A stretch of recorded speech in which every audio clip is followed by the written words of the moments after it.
आज हम लोग 11th क्लास के भौतिक विज्ञान के ग्रेविटेशन चैप्टर का एक महत्वपूर्ण टॉपिक केपलर के ग्रहों की गति के नियम को पढ़ने, सीखने और समझने का प्रयास करेंगे। सबसे पहले हम शुरुआत करेंगे कि ग्रह क्या है, उपग्रह क्या है और इस ग्रह की महत्वपूर्ण विशेषताएं क्या है, जो हमारे इंटर की कक्षाओं के साथ साथ कॉम्पिटिटिव एग्जाम में सहयोग दे। तो सबसे पहले हम ग्रह की परिभाषा जानें। ग्रह ऐसा खगोलीय पिंड है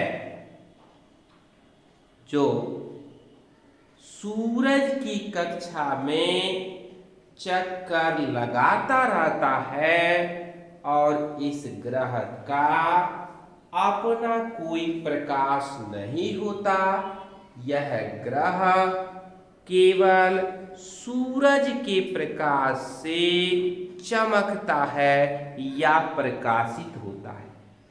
पुनः ऐसा खगोलीय पिंड जिसका अपना कोई प्रकाश नहीं होता है, सूरज के प्रकाश से प्रकाशित होता है और सूरज की अस्थायी कक्षाओं में दीर्घवृत्तीय पथ पर चक्कर लगाता रहता है, उसी को हम ग्रह कहते हैं।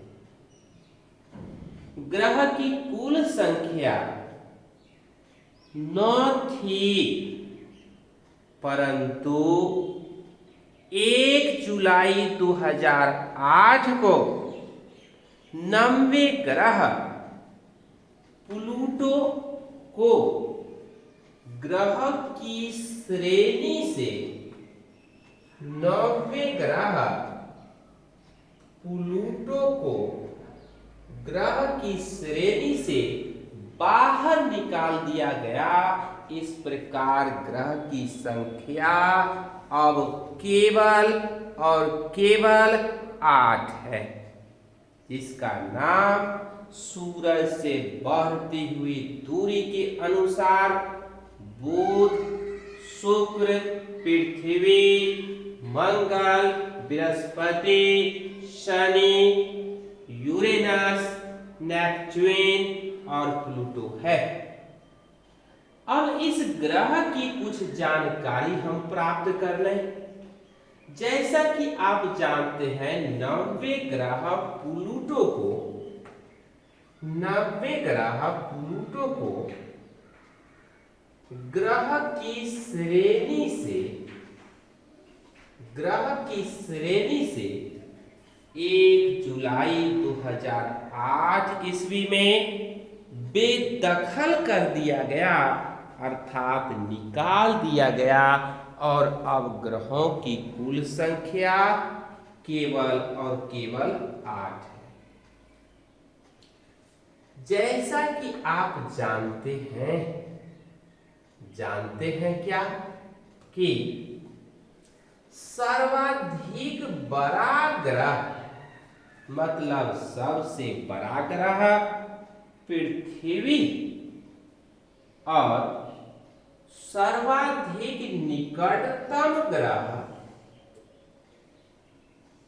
तथा सर्वाधिक ग्रम ग्रह बुध है।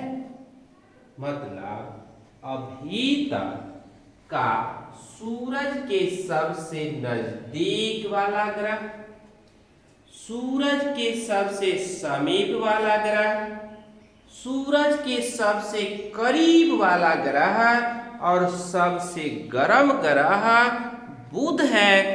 आप जानते ही हैं, जो सूरज के जितना समीप रहेगा उसमें गर्मी उतनी ही अधिक होगी, परंतु सूरज के वायुमंडल में गैसों का कोई आवरण नहीं है, बल्कि उसके बगल वाले ग्रह में शुक्र में गैसों का आवरण है।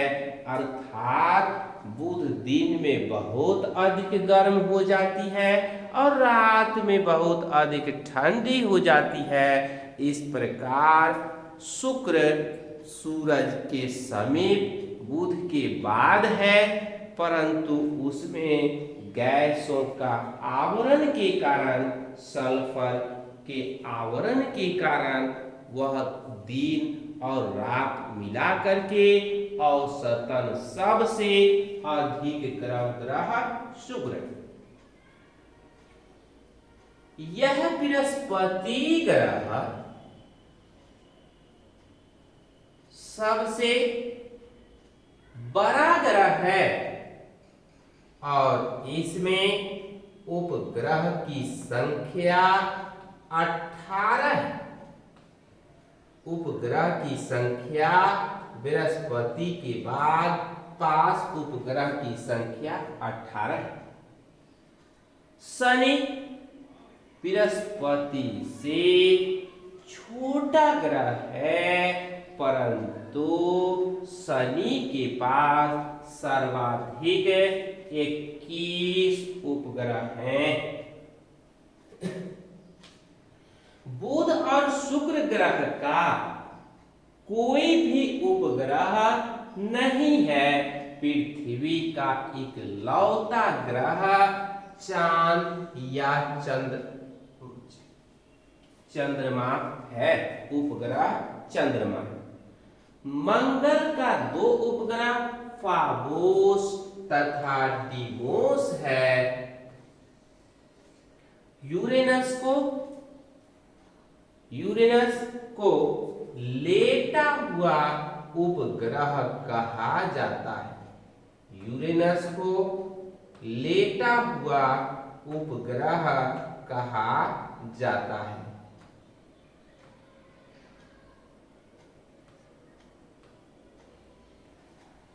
और इसी को सूरज के बौने बेटे के नाम से जाना जाता है। शनि ग्रह को वलयाकार या छल्लेदार ग्रह के नाम से जाना जाता है और इसी शनि के पास उपग्रह की संख्या सबसे अधिक है। शुक्र और मंगल को पृथ्वी की बहन कहा जाता है, क्योंकि यह जो बुध और शुक्र है, यह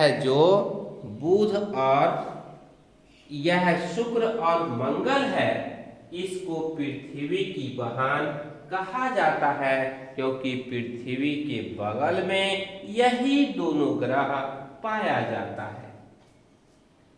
इसी को शुक्र ग्रह को भोर का तारा या शाम का तारा कहा जाता है। मंगल को लाल ग्रह के नाम से जाना जाता है, जिस पर पानी तथा जीवन के प्रमाण मिले हैं। चंद्रमा पर पाया जाने वाला लेबनिज पर्वत हिमालय पर्वत से लगभग 3 गुना ऊंचा है। ग्रह का अपना प्रकाश नहीं होता है, यह सूरज के प्रकाश से प्रकाशित होता है। ऐसा खगोलीय पिंड जो ग्रह का चक्कर लगाता रहता है उसे उपग्रह कहा जाता है। उपग्रह 2 प्रकार के होते हैं। प्राकृतिक उपग्रह, जिसका निर्माण प्रकृति के द्वारा हुआ है, जैसे पृथ्वी का उपग्रह चांद, शनि के 21 उपग्रह, बृहस्पति के 18 उपग्रह हैं, मंगल के 2 उपग्रह हैं। ये सभी प्राकृतिक उपग्रह हैं। और मानव निर्मित उपग्रह को कृत्रिम उपग्रह कहा जाता है, जैसे संचार उपग्रह, भू स्थिर उपग्रह, रिमोट सेंसिंग दूर संवेदी उपग्रह इत्यादि उपग्रह हैं। जिस नियम का पालन करते हुए ग्रह अपनी गति को करता है उसे ग्रहों की गति का नियम कहा जाता है। सबसे महत्वपूर्ण ग्रहों की गति का नियम केपलर के ग्रहों की गति का नियम। इस प्रकार ग्रहों की सामान्य जानकारी प्राप्त करने के बाद अब हम लोग केपलर के ग्रहों की गति के नियम को जानने, समझने और सीखने का प्रयास करेंगे। आप जानते ही हैं कि इंटरमीडिएट की परीक्षा में सर्वाधिक इसी केपलर के ग्रहों की गति के नियम को पूछा जाता है। इस तरह से इसको हम सीखने और समझने का प्रयास करेंगे। जैसा कि आप जानते हैं कि केपलर के ग्रहों की गति के महत्वपूर्ण 3 नियम। सबसे पहला नियम जो है उसको कक्षा का नियम कहा जाता है। इस नियम के अनुसार सभी ग्रह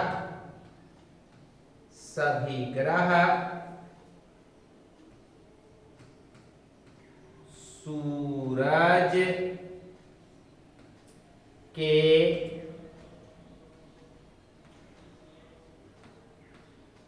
चारों ओर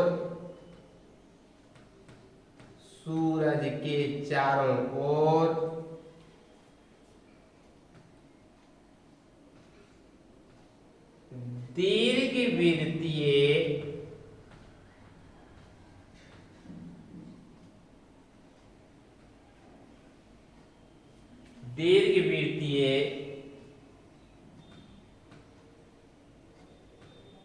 कक्षा में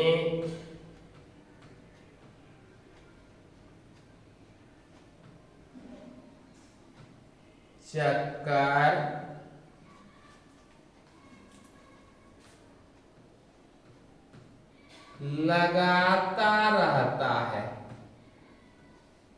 लगाता रहता है।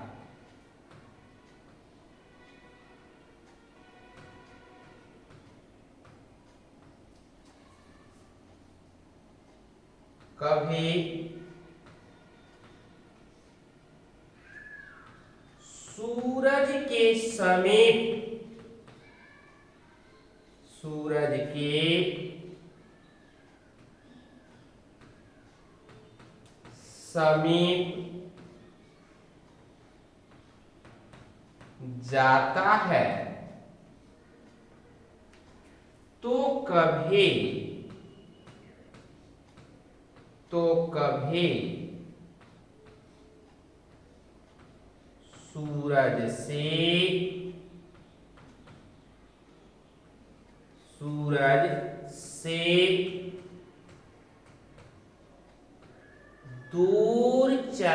जाता है तो कभी सूरज से दूर चला जाता है।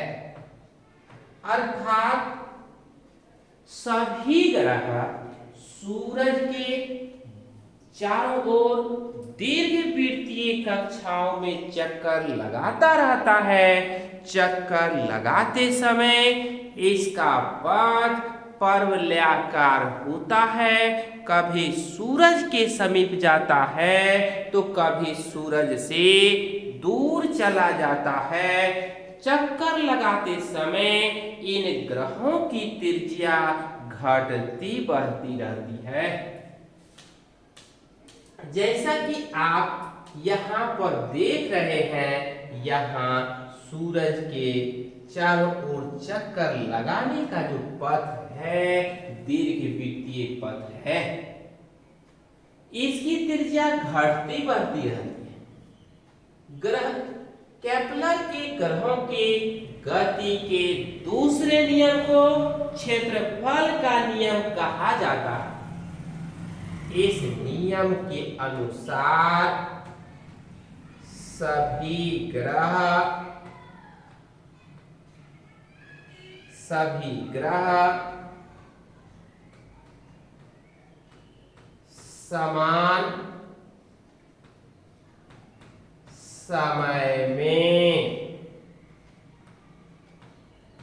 समान समय में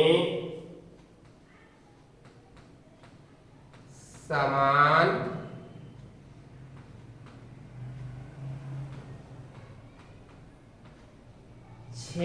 क्षेत्रफल की दूरी को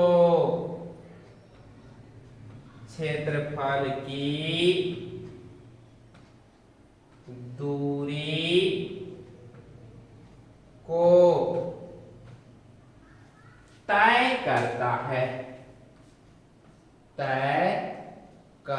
है।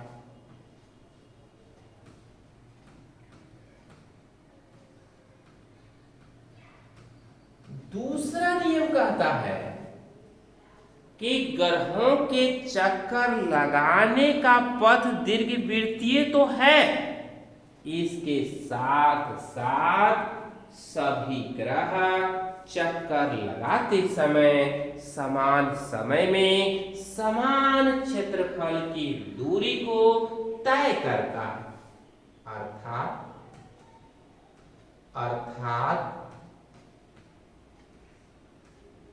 जब सूरज के समीप आता है कोई ग्रह, सूरज के समीप आता है, करीब आता है, निकट आता है, तो अपनी चाल को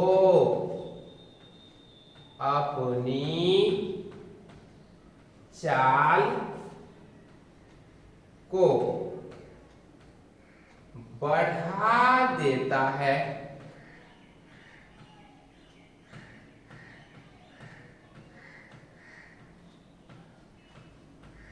और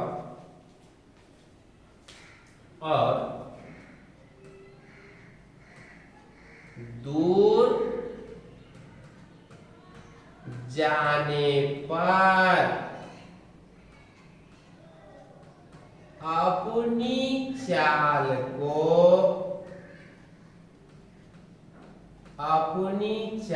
को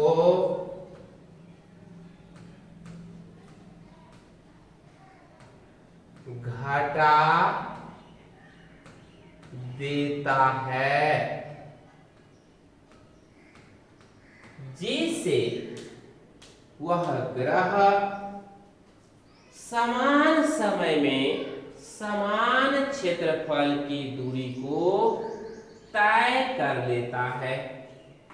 अब मान के चला जाता है कि यह ए से ओ और बी की ओर आता है, इसमें समय टी लगता है।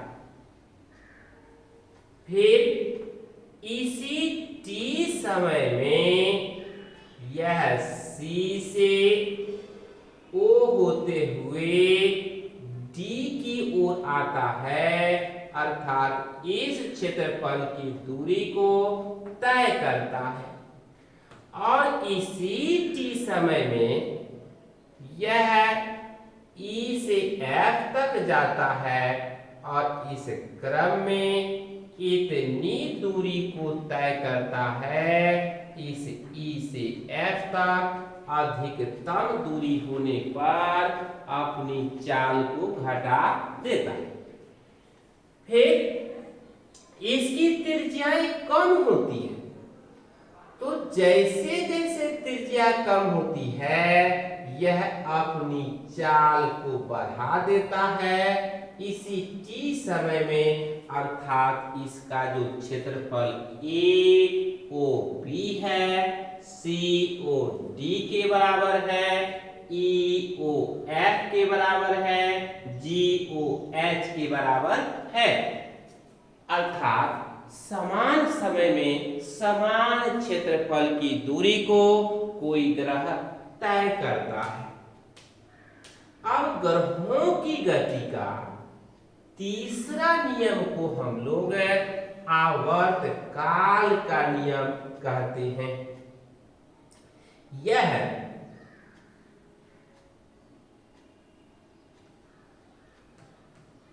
आवर्त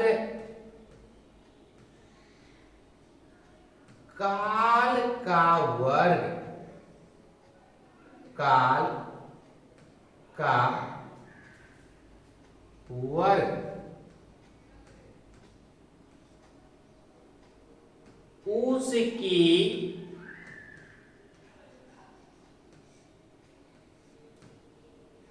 दूरी के